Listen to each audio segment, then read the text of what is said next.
जय हिंद दोस्तों, welcome back to the Smart Eyes Foundation. You are watching Pre-Secure with me, Raj Gaurav. And on today I will discuss the pre-secure for both December 23 and 24. जैसा कि तुम यहाँ पे topics को देख रहे हो, मैं दिसंबर 23 का प्री-सिक्योर तुम्हारे लिए अवेलेबल नहीं करवा पाया था, तो इसलिए मैंने क्या किया है 23 एंड 24 दोनों के जो सिलेक्टेड टॉपिक्स थे, मैंने दोनों को यहाँ पे मर्ज कर दिया है। तो टोटल आपके लिए 10 टॉपिक्स रहेंगे, है ना। सो उसको लेकर परेशान होने की जरूरत नहीं है। अब हम आज के एजेंडा की बात करें तो आज का एजेंडा थोड़ा ज्यादा डिटेल्ड होगा, क्योंकि 2 दिनों को हम एक साथ मर्ज करके कर रहे हैं। आगे से फिर से वो रेगुलर रहेगा उसी तरह से। पहला टॉपिक जो आज हम डिस्कस करेंगे वो होगा टुंड्रा बायोम से रिलेटेड। तो हम समझेंगे टुंड्रा बायोम क्या है, टुंड्रा बायोम के फीचर्स क्या हैं। न्यूज में ये मेंशन था, दैट्स व्हाई प्री सिक्योर में ये टॉपिक लिया गया है। The second would be united Nations peace keeping. United Nations peace keeping, अभी रिसेंटली एक United nation peace keeping group के ऊपर ड्रोन अटैक हुआ, जिसके वजह से ये न्यूज में कवर किया गया। और यूनाइटेड नेशन पीस कीपिंग के बारे में यूपीएससी या बाकी स्टेट पीस में पहले भी पूछा गया है। तो आज हम यूनाइटेड नेशन पीस कीपिंग की डिटेल्स डिस्कस करेंगे। Third would be a very important term from science and technological perspective, super kilonova. Supernova के बारे में पहले हो सकता है तुमने सुना होगा, कभी किसी हॉलीवुड की मूवी में, अपने साइंस एंड टेक्नोलॉजी की क्लासेस में, साइंस एंड टेक्नोलॉजी की बुक में। आज हम सुपर किलोनोवा का डिस्कस करेंगे। एक छोटा सा टर्म है, एक इंपॉर्टेंट सा टर्म है जो कि न्यूज में है, इसके डिटेल्स हमें मालूम होने चाहिए। The fourth would be blue bird block 2 mission. Blue bird block 2 mission, अभी इसका नाम देखकर कुछ आइडिया नहीं लग रहा है। अगर चलो मैं तुम्हें हिंट देना चाहूं ना, तो याद रखना इसमें इसरो का इन्वॉल्वमेंट है। लेकिन इसरो का इन्वॉल्वमेंट किस चीज को लेकर है, इसरो के अलावा क्या कोई दूसरी स्पेस एजेंसी है, क्या कोई गवर्नमेंट एजेंसी इन्वॉल्व है, पर्सपेक्टिव क्या है, वो हम ब्लू बर्ड ब्लॉक 2 मिशन में डिस्कस करेंगे। Fourth would be national mathematics day, जिसको रिसेंटली दिसंबर 2022 को सेलिब्रेट किया गया। किनके याद में, वो बताओ मुझे जरा, आगे आने वाला है ये वो discussion. The next sixth topic would be Chillai Kalan. Chillai Kalan again एक टर्म जो कि न्यूज में मेंशन रहा, और थोड़ा सा हिंट मैं तुम्हें देता हूं। चिलाई कलान, यहां पे इस वर्ड को पकड़ो, शुरू के जो 4 लेटर्स हैं, चिल, जस्ट चिल चिल था ना सलमान खान का गाना।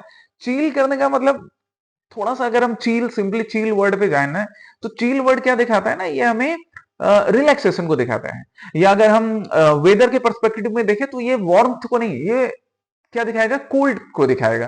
तो चिलाई कलान से हिंट आप ऐसे निकाल सकते हो कि अच्छा यहाँ पे चील वर्ड है, तो ये जरूर विंटर को रेफर कर रहा है।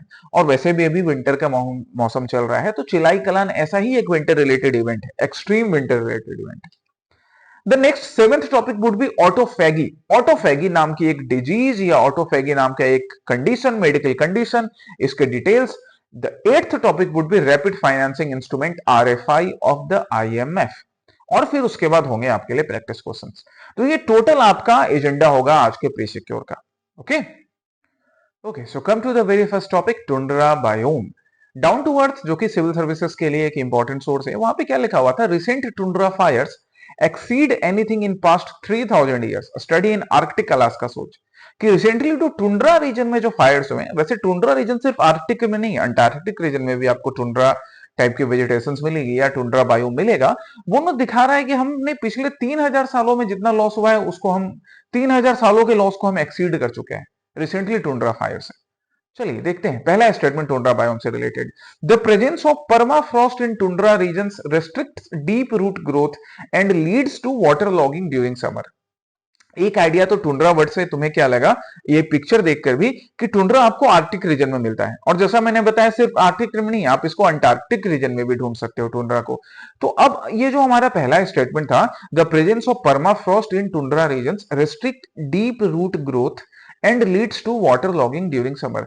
यस, इट इज करेक्ट, ये करेक्ट स्टेटमेंट है कि टुंड्रा रीजन्स में परमाफ्रॉस्ट के प्रेजेंस होने की वजह से जो रूट का ग्रोथ होता है ना, वो ज्यादा डीप नहीं हो पाता है।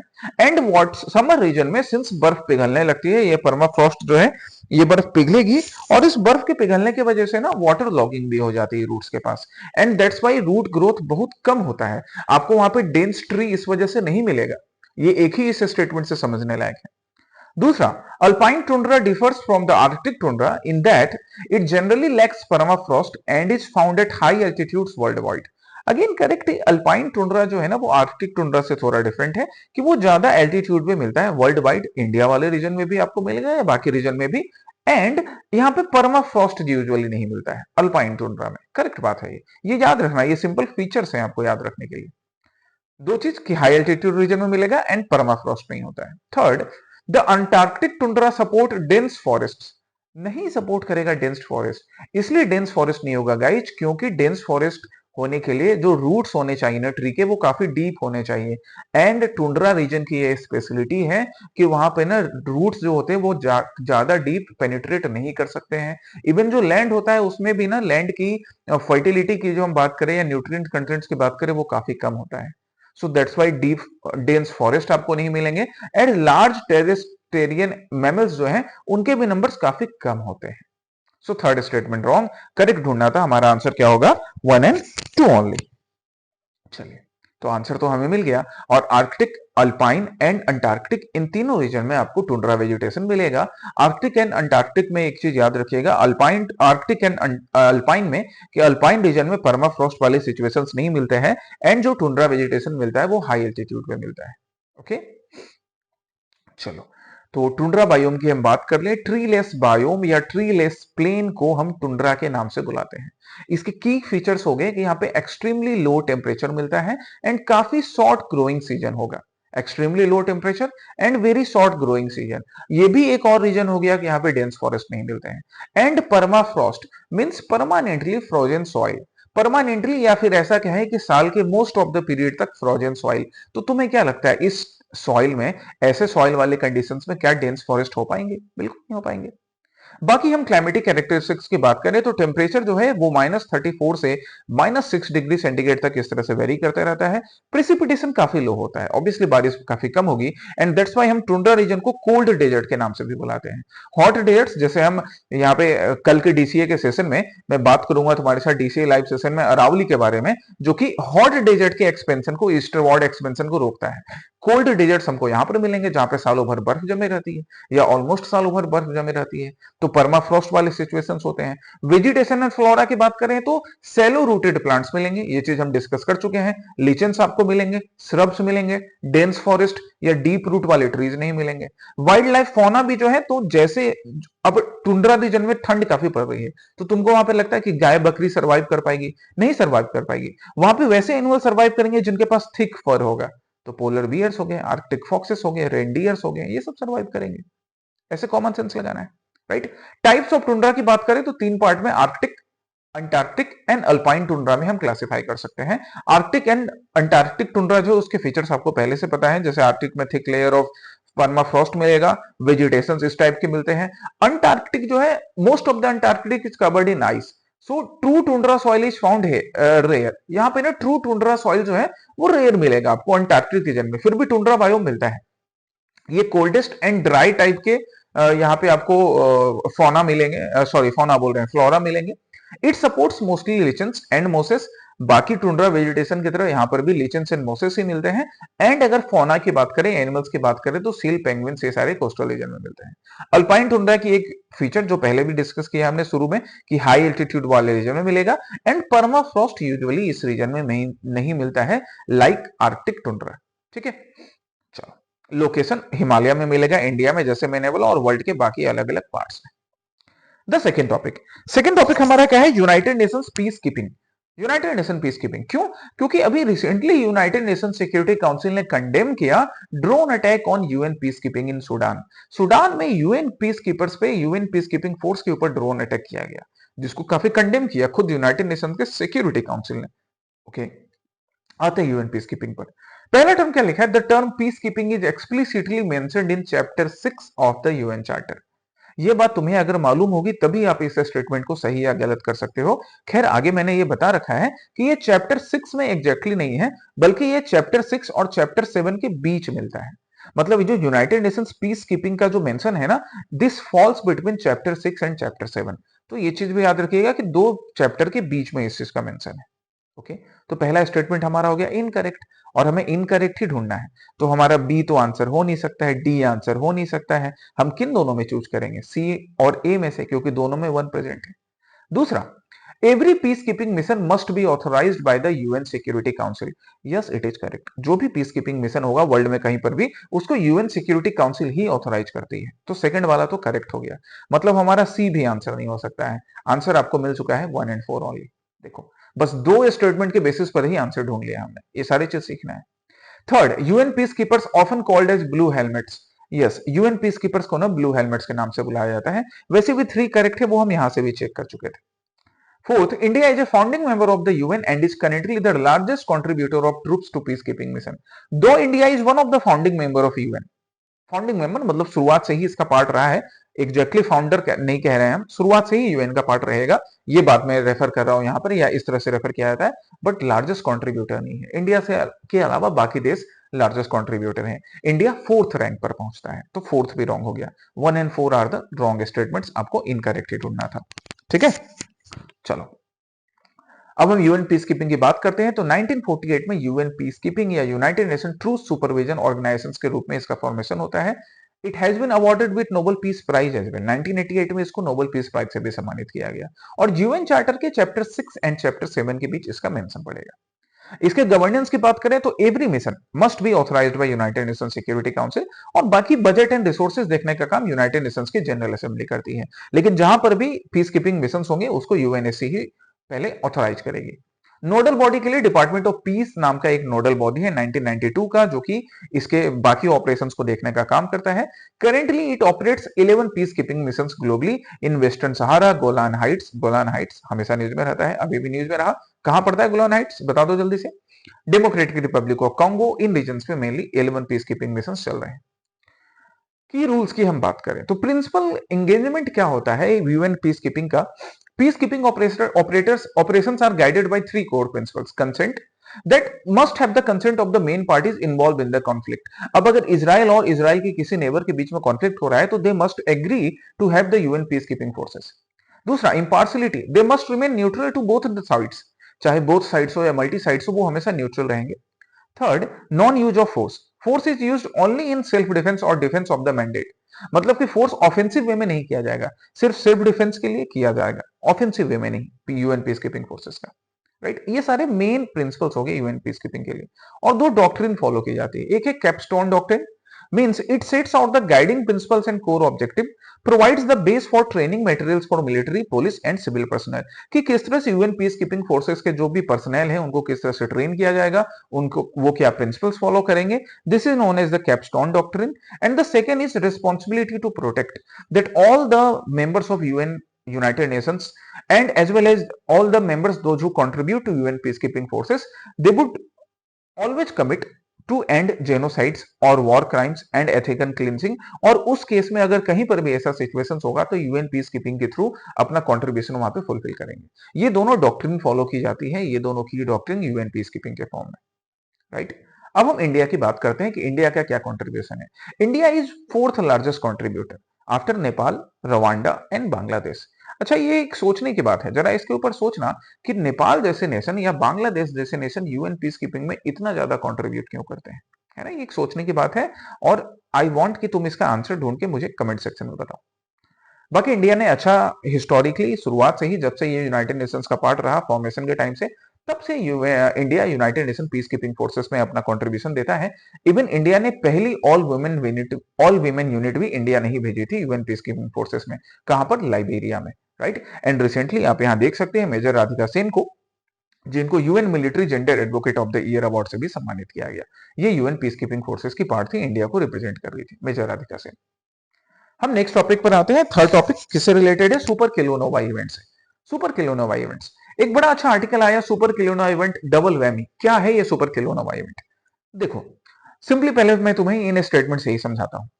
यहां पे हमें करेक्ट ढूंढना है। पहला स्टेटमेंट क्या बोल रहा है, a super kilonova involves a supernova explosion followed by a near immediate merger of 2 newly formed neutron stars producing kilonova।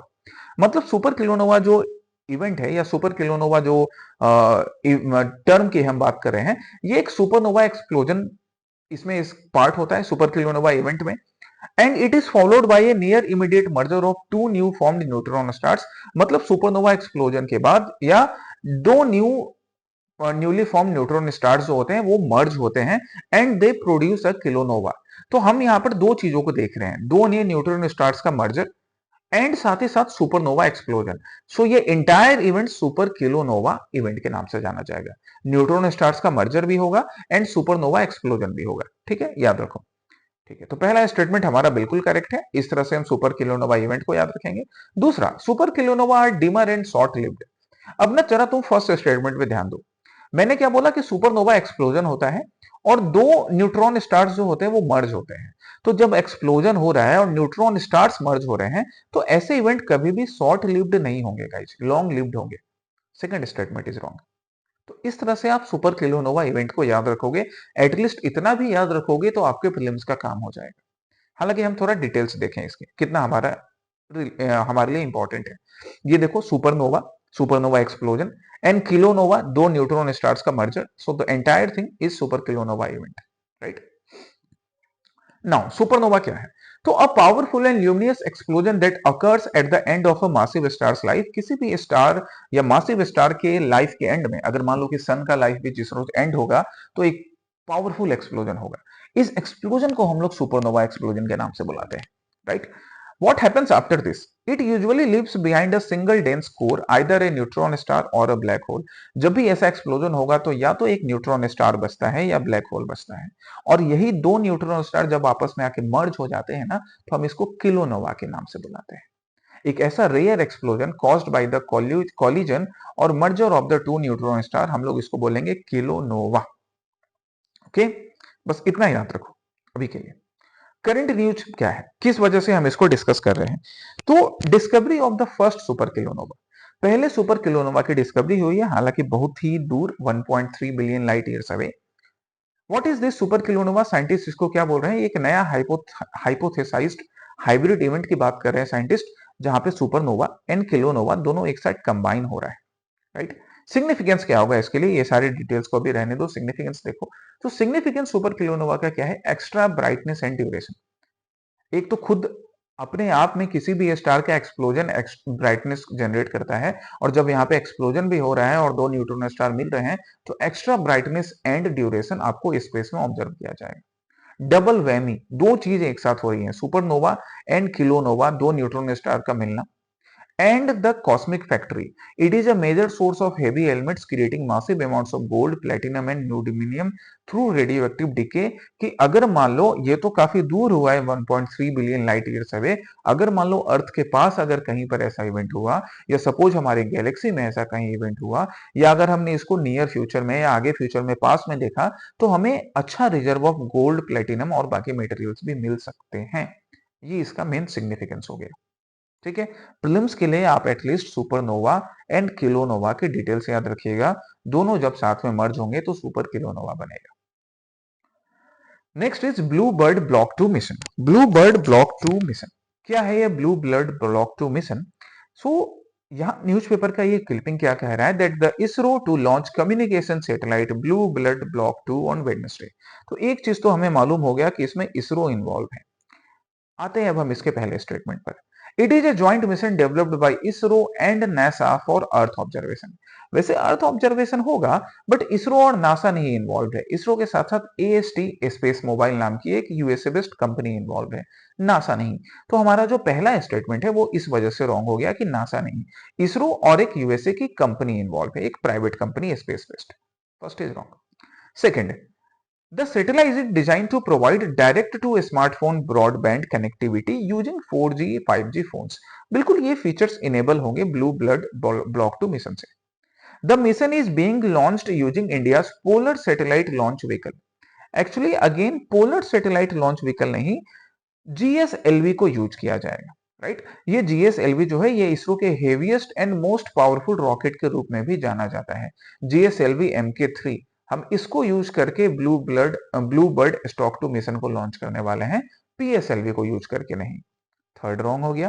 Fourth, the satellites operates in low earth orbits. Yes, ये satellite low earth orbit में operate करेगा और इसलिए 4G and 5G smartphone में direct broadband connectivity possible हो पाएगी। So second and fourth are correct, और इस तरह से सेकंड एंड फोर्थ भी एक दूसरे से रिलेटेड हो गए। आंसर क्या हो गया हमारा? सी, करेक्ट ढूंढना था तो।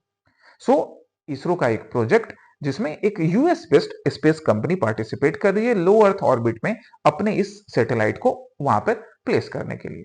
ये एक रिकॉर्ड ब्रेकिंग इवेंट होगा क्योंकि ये अभी तक का सबसे लार्जेस्ट कॉमर्शियल कम्युनिकेशन सैटेलाइट होगा। नेक्स्ट जेन टेक्नोलॉजी इसमें यूज की गई है जिससे सेलुलर ब्रॉडबैंड कनेक्टिविटी और बढ़िया हो।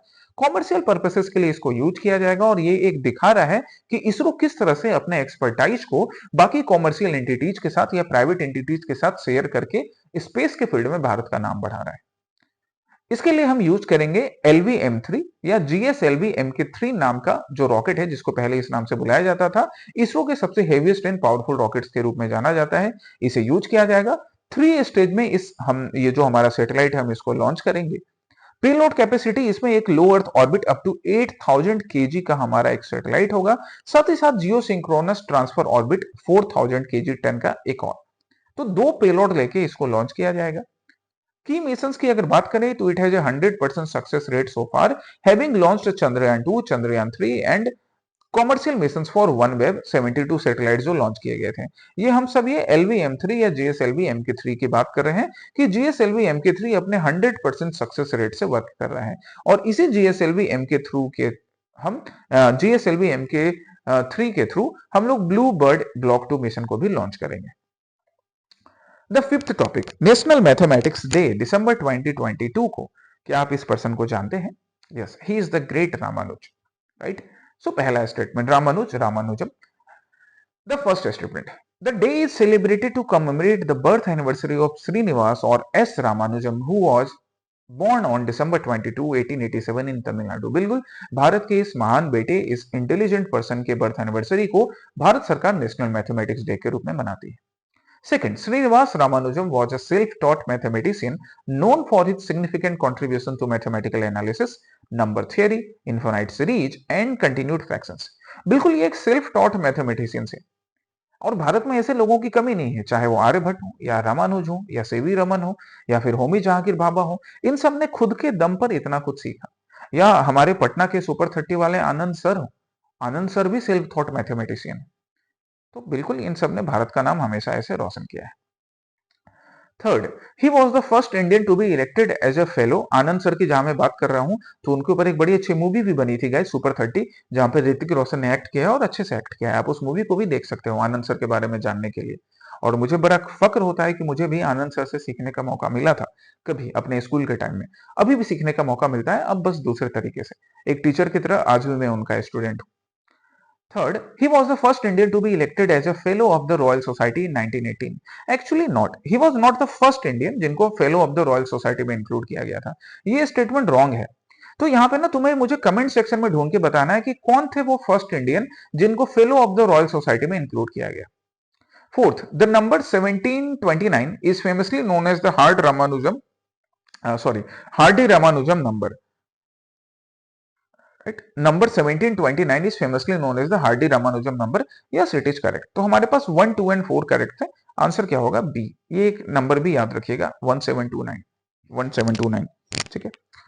अब हम बात करें इनके जन्म की, तो ये सब सारी चीज हम देख चुके हैं। इनका की कंट्रीब्यूशन है नंबर थ्योरी, पार्टीशन फंक्शंस के बारे में समझाना, मॉक थीटा फंक्शंस के बारे में समझाना, राइट। ये आजकल mock theta functions black hole को स्टडी करने के काम आते हैं। अभी हम सुपरनोवा इवेंट्स की बात करें तो वहां पर भी इनका मॉक थीटा फंक्शन यूज होगा। एंड इनफाइनाइट सीरीज को समझाने का काम, ऐसे कई कॉन्ट्रीब्यूशन हमारे रामानुजम साहब ने किया था। हार्डी रामानुजम नंबर की बात करें तो 1729 एक यूनिक नंबर जो जीएच हार्डी एंड रामानुजम दोनों के कंट्रीब्यूशंस को दिखाता है। Actually, when G.H. Hardy visited Ramanujam in the hospital, he remarked that his taxi number is 1729 was dull. Ramanuj immediately replied that it is a very interesting number. कैसे? उन्होंने बोला it is the smallest number expressible as the sum of two cubes in two different ways.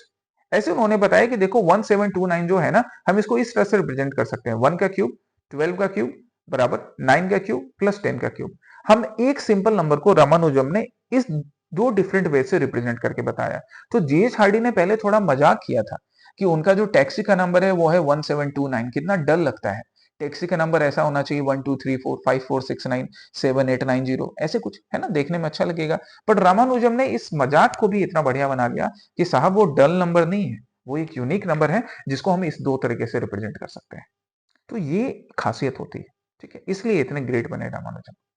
Bharat सरकार इनके birth anniversary को national mathematics day के रूप में मनाती है। कब से मना रही है? 2011 से, है ना, ये चीज भी याद रखिएगा। 2011 से हमारे former prime minister late doctor Manmohan Singh ji ने स्टार्ट किया था। ही डिक्लेयर्ड 22 दिसंबर as the national mathematics day, ताकि पूरे भारत के और भारत के साथ साथ जो लोग भी इसको ऑब्जर्व कर रहे हैं वो लोग मैथमेटिक्स के फील्ड में सबसे पहले तो रामानुजम साहब के कॉन्ट्रीब्यूशंस को याद रखें और खुद भी कंट्रीब्यूट कर सके मैथमेटिक्स के फील्ड में अपना जो भी कॉन्ट्रीब्यूशन उनसे पॉसिबल हो सकता है वो दे सके। पहली बार 2012 से ये सेलिब्रेट किया गया, 2011 में डिसाइड किया गया था। ओके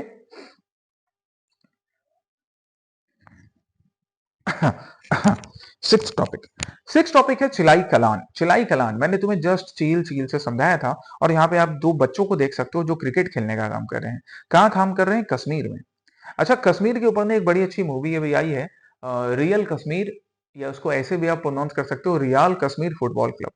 जैसे रियल मैड्रिड नाम का फुटबॉल क्लब बना था ना, वैसे ही कश्मीर में भी फुटबॉल को प्रमोट करने के लिए, और एकदम ट्रू कहानी है, दो लोगों ने मिलकर, एक हिंदू पंडित और एक कश्मीर के मुसलमान भाई ने मिलकर, कितनी अच्छी हिंदू मुस्लिम यूनिटी भी दिखा रहे हैं, उन्होंने रियल कश्मीर फुटबॉल क्लब बनाया था। बड़ा अच्छा एक वेब सीरीज है, देखिएगा, अच्छे एक्टर्स ने अच्छे तरीके से एक्ट किया है इसमें। तो इसी कश्मीर में यहाँ पे वैसे दो बच्चे ये क्रिकेट खेल रहे हैं, बट चिलाई कलान एक हार्श विंटर सीजन कश्मीर से होकर गुजरता है, या कश्मीर को ये हार्श विंटर फेस करना पड़ता है। चलिए लेट्स सी चिलाई कलान। सो पहला statement, it is local name for a 40 day period of intense heat. Heat नहीं, अभी मैंने समझाया, चिलाई कलान हीट को नहीं, चिलाई कलान चील ठंडी को रिप्रेजेंट करता है। अब तुम बोलोगे सर यहाँ पे ऐसा स्टेटमेंट लिखने का क्या रेलेवेंस था? ये रेलेवेंस इसलिए था क्योंकि आपने चिलाई कलान को ध्यान दो, इस चील वर्ड को ध्यान दो, इसलिए स्टेटमेंट यहाँ पे लिखा गया इंटेंस हीट करके, जबकि इसका जस्ट उल्टा है। Okay second, it begins annually around December 21st and is characterized by the highest chances of snowfall in the Kashmir region. बिल्कुल ये दिसंबर 21 के अराउंड स्टार्ट होता है, और हाई चांसेस बनते हैं कि इस ड्यूरेशन में, चिलाई कलान के ड्यूरेशन में, कश्मीर में काफी हाई स्नोफॉल हो। Second is correct. Third, the traditional use of Ferran, a long woollen gown, and Kanger, a traditional fire pot, is associated with this period. बिल्कुल, फेरान ना एक टाइप का बड़ा सा गाउन होता है गाइज। आप वैसे तो ये बच्चे नहीं पहन रखे हैं, आप गूगल पे भी अगर सर्च करोगे ना, ठीक है, गूगल पे आप सर्च करना फेरान, तो आपको कई विमेन या कई मेन दिखेंगे जो अपने पूरे बॉडी पर ऐसे गाउन लपेट कर रखते हैं, गाउन पहन कर रखते हैं, वुलन का होता है, आपको बोरी जैसा भी दिखेगा। और कांगेर एक ट्रेडिशनल फायर पॉट होता है जिसको लेकर वो सब बैठे रहते हैं, कई बार उसके पास बैठकर कहवा पीते हैं, कहवा है ना, चाय के जैसा दिखता है। तो ये सारी चीजें इस टाइम पीरियड में यूज होती हैं क्योंकि काफी ठंड पड़ती है। यस, 2 और 3 आर करेक्ट, हमारा आंसर हो गया 2 और 3। सो चिलाई Kalan Persian word major cold से निकल कर आया है, जो 40 डे का हार्सेस्ट विंटर है। दिसंबर 21 के अराउंड स्टार्ट होता है, और 40 डे जोड़ लो तो जनवरी 30-31 तक चलता है। सब जीरो टेम्परेचर पहुंच जाता है, डल लेक जमने लग जाता है, राइट, इसी को हम चिलाई कलान बोलते हैं। हालांकि ये जो टाइम पीरियड है ये बड़ा क्रूसियल है, क्योंकि स्नोफॉल होता है, एंड ये जो स्नोफॉल है ना इस रीजन के लिए बड़ा इंपॉर्टेंट है, क्योंकि आगे जाकर यही स्नोफॉल, ये बर्फ पिघलेगी और इरिगेशन हो सकेगा। सो चिलाई कलान हो गया big cold days.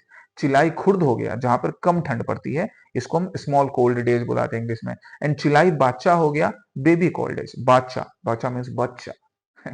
Okay, culture significance, people wear pheran, वही long gown, and they carry kangri or fire pot, and they also consume harissa, एक विंटर डेलिकेसी जो मीट और ग्रेन से बनती है।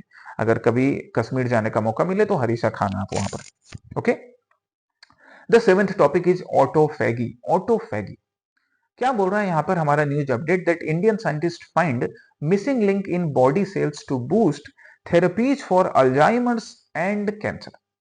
इंडियन साइंटिस्ट क्या फाइंड कर रहे हैं कि हमारे ह्यूमन के बॉडी सेल में ना एक मिसिंग लिंक है जो कि अल्जाइमर एंड कैंसर की थेरेपी को बूस्ट कर देगा। अगर हम इस मिसिंग लिंक को डिटेक्ट कर पाए, इस मिसिंग लिंक पे काम कर पाए, तो अल्जाइमर और कैंसर का इलाज हो सकता है, बेहतर तरीके से किया जा सके। ठीक है जी। सो पहला स्टेटमेंट ऑटोफैगी से रिलेटेड।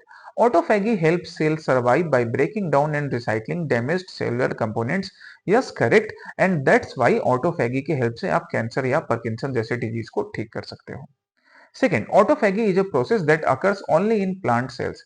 नहीं, प्लांट सेल्स के साथ साथ एनिमल सेल्स में भी प्रेजेंट रहता है, एब्सेंट नहीं रहता है, ह्यूमन सेल्स में भी प्रेजेंट रहता है। तो सेकेंड वाला स्टेटमेंट गलत हो गया, पहला स्टेटमेंट करेक्ट है। हमें ढूंढना क्या था? One only, correct. ओके, चलो अब ऑटोफेगी समझते हैं। ऑटोफेगी मतलब self eating. So autophagy means self eating is a natural regulated cellular process that removes damaged और अननेसेसरी कंपोनेंट। तो कैंसर की बीमारी से बचा जा सकता है ना। It is commonly triggered by nutrient deprivation such as fasting, and autophagy is a universal housekeeping mechanism found in animals, plants, fungi and humans. मतलब इन सब में ऑटोफैगी मिलता है, जो कि सिंपल एक प्रोसेस है न्यूट्रिएंट डिप्राइवेशन के केस में ट्रिगर होता है।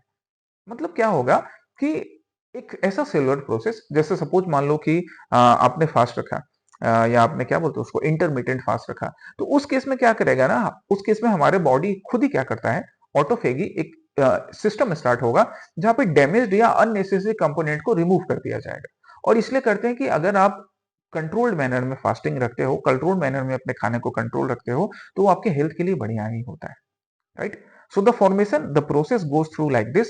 सबसे पहले बैग फॉर्मेशन होता है, where the cell creates double membrane vesicle called autophagosomes. Then this bag engulfs cellular waste, and then autophagus fuses with a lysosome where enzymes break down the waste into recyclable parts। मतलब इस तरह करके जो भी damaged या unnecessary components हैं, वो recyclable parts से वेस्ट बनकर बाहर निकल जाते हैं। What is the role of autophagy in health? Neurons. This is crucial for cleaning up toxic protein clumps in long-lived brain cells, right? And so it can help in Alzheimer's disease and Parkinson's. Cancer. Cancer dual role, where autophagy prevents cancer initiation but later helps tumor survival and chemotherapy resistance। Actually देखो क्या होता है कि शुरू में अगर autophagy controlled manner में हो रही है, तो कैंसर प्रिवेंशन से आप कैंसर के इनिशिएशन से बचा जा सकता है ना, कैंसर को प्रिवेंट किया जा सकता है। लेकिन अगर आगे जाके ऑटोफेगी कंट्रोल मैनर में नहीं हुई, तो उस केस में केमोथेरेपी रेसिस्टेंस भी ह्यूमन के बॉडी में डेवलप हो सकती है। तो हमारे रिसर्चर क्या बोल रहे हैं कि अगर हम लोग ऑटोफेगी को कंट्रोल मैनर में अगर ह्यूमन के बॉडी में कंट्रोल कर पाए, कंट्रोल मैनर में स्टार्ट कर पाए, तो कैंसर से प्रिवेंशन तो होगा ही साथ अगर किसी बॉडी में कैंसर हो गया या पार्किंसन या अल्जाइमर जैसी डिजीज है, तो आगे कंट्रोल भी किया जा सकता है। 2016 में इस चीज को लेकर यूसिनोरी ओसोमी को नोबेल प्राइज से भी सम्मानित किया गया था, ऑटोफेगी के डिस्कवरी को लेकर और मेडिसिन साइंस में इसके इंपैक्ट को लेकर, सिग्निफिकेंस को लेकर। तो सिग्निफिकेंस एकदम सिंपल से हैं। क्या सिग्निफिकेंस हो गए? सेलुलर क्लीनअप का काम करना, stress survival mechanism, disease prevention, ageing and longevity. ये सारी वो चीजें हैं जो कि आप फास्टिंग के थ्रू एड्रेस कर सकते हो, और कैंसर और पार्किंसन जैसे डिजीज से लड़ने में भी यहाँ पर हमारा हेल्प करेगा ऑटोफेगी। चलो, eighth topic, rapid financing instrument RFI of IMF.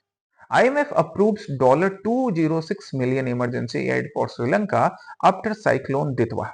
Cyclone Ditwah की वजह से श्रीलंका में जो भी डिस्ट्रक्शन हुआ, अभी रिसेंटली दितवा का अटैक, दितवा को झेलना पड़ा ना, भारत में भी थोड़ा बहुत परेशानी हुई, पर भारत सरकार इसके लिए पहले से रेडी है। श्रीलंका को काफी ज्यादा डिस्ट्रक्शन फेस करना पड़ा, इसलिए आईएमएफ 206 बिलियन का एड इशू करता है। ठीक है, चलो। सो क्या टर्म यूज किया गया? Rapid financing instrument, RFI. पहला statement, The rapid financing instrument provides quick financial support to countries facing urgent balance of payment pressure। बिल्कुल, साइक्लोन दितवा की वजह से, या सपोज मान लो किसी ऐसे रीजन के वजह से, दितवा के अलावा किसी और रीजन की वजह से अगर कोई कंट्री ऐसा कोई पेमेंट का इशू फेस कर रहा है, तो आईएमएफ अपने रैपिड फाइनेंसिंग इंस्ट्रूमेंट के थ्रू उसको हेल्प कर सकता है। Correct. Assistance under the rapid financing instrument does not require a detailed long-term structural reform program। एकदम सही है, क्योंकि आपको पर्टिकुलर किसी मेजर को एड्रेस करने के लिए, यहाँ पे दितवा की वजह से जो दिक्कतें आई थी बैलेंस ऑफ पेमेंट में, उसको एड्रेस करने के लिए भेजा जा रहा है, इसलिए लॉन्ग टर्म स्ट्रक्चरल प्रोग्राम की रिक्वायरमेंट नहीं होती है। Third, the rapid financing instrument is available only to low-income countries and is given entirely as grants। No, it is not available to only low-income countries. It is available even to rich countries। USA को भी दिया जा सकता है। So third is wrong। Correct क्या होगा? 1 and 2 only। आ जाओ, अब डिटेल्स देख लेते हैं। सो रैपिड फाइनेंसिंग मैकेनिज्म आईएमएफ की एक लेंडिंग फैसिलिटी है जो क्विक फाइनेंशियल सपोर्ट में दी जाती है अर्जेंट पेमेंट क्राइसिस को सॉल्व करने के लिए। ये तब यूज किया जाएगा जब इमीडिएट फंडिंग की नीडेड है, किसी नेचुरल डिजास्टर के केस में, राइट, वॉर के केस में, वहां पे यूज किया जा सकता है। कब इंट्रोड्यूस किया गया था आरएफआई को? आरएफआई को यूज किया गया था 2011 में। ये सब यूपीएससी को बहुत प्यारा है, एपीएससी को, स्टेट पीसीएस को बहुत प्यारा है, याद रखना। सो ये आईएमएफ का इमरजेंसी असिस्टेंस मैकेनिज्म है। कब यूज किया जाएगा? Natural disasters, commodity price shocks, conflict या वॉर के सिचुएशंस में, एंड कोविड जैसे सिचुएशंस में, जहां पे सडन पेमेंट क्राइसिस अराइज होता है। What are the key features? Key features है रैपिड डिसबर्सल होना, विद इन वीक्स पैसा डिसबर्स कर दिया जाएगा, क्योंकि रिक्वायरमेंट भी तो तुरंत है ना। अब रिक्वायरमेंट आज है, कोई पैसा तुम्हें 2 साल बाद दे रहा है, क्या फायदा ऐसे हेल्प का, है ना। जब रिक्वायरमेंट है तभी हेल्प मिलनी चाहिए। लो कंडीशनलिटी, ज्यादा कंडीशंस नहीं रखे जाते हैं, थोड़े बहुत कंडीशंस होते हैं, बट ये चीज रखा जाता है कि चलो अभी इनके ऊपर हम ज्यादा कंडीशंस नहीं लगाएंगे, इनको अभी नीड है, हम इनको सपोर्ट कर देते हैं, right. Third, limited prior actions, पहले से कोई प्रायर एक्शंस या पॉलिसी कमिटमेंट वगैरह नहीं चाहिए होता है, एंड वन टाइम सपोर्ट होता है। ये चीज भी याद रखना है कि ये वन टाइम सपोर्ट है, सिंगल पेमेंट एक बार में कर दिया जाता है, ठीक है, आरएफआई को लेकर। Who can use it? All the members can use it, rich as well as poor members. Access limits को लेकर कुछ यहाँ पे कंस्ट्रेंट्स हैं, जैसे regular window up to 50% of the country's quota contribute to IMF per year, and large natural disaster के case में up to 80% of the quota. मतलब अगर मान लो जैसे दितवा की वजह से काफी ज्यादा डिजास्टर हुआ तो श्रीलंका को ज्यादा एड दिया गया। रेगुलर केस में किसी डिजीज के वजह से या प्राइस शॉक्स के वजह से, है ना, स्टॉक मार्केट क्रैश की वजह से, तो उस केस में 50% तक आरएफआई सपोर्ट आपको दिया जाएगा, राइट। रीपेमेंट की बात करें तो repayment period, the loan must be repaid with in 3 क्या आप इसको बोल सकते हो 3.25 टू 5 years, इस बीच आपको रीपेमेंट करना पड़ेगा। Interest rate, it carries same interest rate as standard IMF loans and it's not concessional, मतलब इंटरेस्ट फ्री नहीं होता है। आरएफआई भी इंटरेस्ट फ्री नहीं है, इंटरेस्ट बाद में लिया जाएगा। तो अब तुम बोलोगे कि सर जब इंटरेस्ट लिया ही जा रहा है तो फिर इसका पर्पस क्या हुआ, आरएफआई का पर्पस क्या हुआ? आरएफआई आपको immediate balance of payment crisis के लिए दिया जाएगा। बात रही इंटरेस्ट की, तो वो कंट्री धीरे धीरे फिर अपने मेजर्स सही करे, या उसके लिए भी अगर मान लो आईएफएफ से कोई लोन लेने की जरूरत पड़े या दूसरे देशों से लोन लेने की जरूरत पड़े, तो वो कुछ करके भी फिर आरएफआई का पैसा चुका दिया जाएगा। खैर आरएफआई के जैसा एक और मैकेनिज्म है जिसको हम रैपिड क्रेडिट फैसिलिटी बोलते हैं। आरएफआई ऑल मेंबर कंट्रीज के लिए है, और रैपिड क्रेडिट फैसिलिटी सिर्फ लो इनकम कंट्रीज के लिए दिया जाता है। आरएफआई मार्केट बेस्ड है, मतलब इसमें इंटरेस्ट रेट लगेगा। आरसीएफ जो है रैपिड क्रेडिट फैसिलिटी 0% इंटरेस्ट है। आरएफआई में लो नो एक्सपोज्ड कंडीशनलिटी पे दिया जाता है। आरसीएफ भी लो नो एक्सपोज्ड कंडीशनलिटी पे दिया जाएगा। वैसे भी पूर्ण नेशन को दिया जा रहा है तो क्या ही कंडीशंस रखेंगे। एग्जांपल जैसे श्रीलंका को अभी आरएफआई दिया गया, आरसीएफ नेपाल, सिएरा लियोन जैसे नेशंस को दिया जा चुका है, ठीक है। वैसे श्रीलंका और नेपाल में कुछ ज्यादा फर्क नहीं है, पर फिर भी अभी श्रीलंका को आरएफआई के थ्रू हेल्प किया जा रहा है। देखते हैं आगे अगर जरूरत पड़ी तो रैपिड क्रेडिट फैसिलिटी भी इशू करेगा आईएमएफ, तब हम पढ़ेंगे। तो ये थे आपके आज के 8 टॉपिक्स आज के प्री सिक्योर के, और बाकी 2 टॉपिक्स मैंने आज आपके 24 दिसंबर को प्रैक्टिस क्वेश्चन के रूप में डाले हैं। एंटी डोपिंग और इंडिया में एंटी डोपिंग को लेकर जो रिसेंट ट्रेंड है वो थोड़ा गूगल करिए, न्यूज़पेपर पढ़िए और इस क्वेश्चन का आंसर करो। कल मैं इसको फिर एक्सप्लेन कर दूंगा प्री सिक्योर के सेशन में। और दूसरा एक इंडियन नेवल फोर्सेस के एक वेसल अंजदीप के ऊपर, ये दोनों आपके आज के प्रैक्टिस क्वेश्चन हो गए। कल फिर हम लोग प्री सिक्योर में मिलेंगे, इन दोनों प्रैक्टिस क्वेश्चन को भी डिस्कस करेंगे। हाँ, 22 दिसंबर का जो प्रैक्टिस क्वेश्चन रह गया है वो मैं इसमें अभी मैंने भी कवर नहीं किया है, क्योंकि सेशन ऑलरेडी थोड़ा ज्यादा लंबा हो चुका है ये टॉपिक्स के वजह से। तो वो प्रैक्टिस क्वेश्चन भी मैं डिस्कस कर लूंगा, राइट। फिर हम लोग कल मिलते हैं। Till then take care, study properly. जय हिंद।